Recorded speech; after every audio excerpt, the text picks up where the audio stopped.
ची बातमी। जुन्या वादातून तरुणावर प्राणघातक हल्ला करण्यात आलाय। डोंबिवली जवळील खारीवली धक्कादायक ही घटना आहे।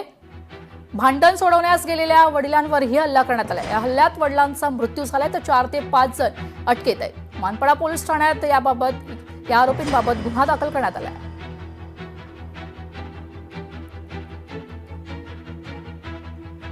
या ठिकाणी आम्ही गुन्हा नोंद केलेला आहे। खुनाचा गुन्हा आणि गैरकायदेची मंडळी या कलमांतर्गत आम्ही गुन्हा नोंद केलेला आहे। पुढील तपास चालू आहे। या गुन्ह्याच्या तपासादरम्यान आम्ही आता 3 महिला आणि एक अल्पवयीन मुलगा असं ताब्यात घेतलेलं आहे। पुढील कारवाई करत आहोत। ही घटना काल रात्री 28 तारखेला 11:30 ते 12च्या दरम्यान घडलेली आहे। माझ्या भावाला साहिल जाधव नावाच्या पोराने फोन करून बाहेर बोलवून घेतलं आणि त्या पोरासोबत 10 ते 12 जण मारेकरी त्याच्यासोबत होते। जसा भाऊ बाहेर गेला तसं त्या भावाला त्याने बेदम मारहाण केली।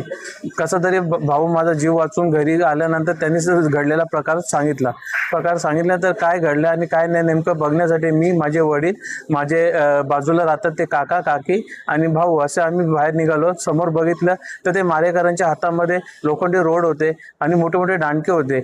आता आमची मागणी पक्षाच्या वतीने, पूर्ण संघटनेच्या चळवळीच्या वतीने हीच असेल की जो मुख्य आरोपी आहे, ज्यांनी जो घाव घालून म्हणजे ते व्यक्तीला मृत्यूमुखी पडण्यास भाग पाडले, त्या आरोपीला अजूनपर्यंत पोलीस प्रशासनाने अटक केलेली नाही।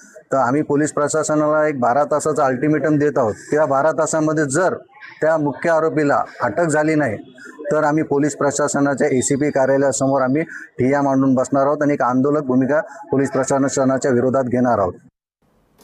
पाहूयात पुढील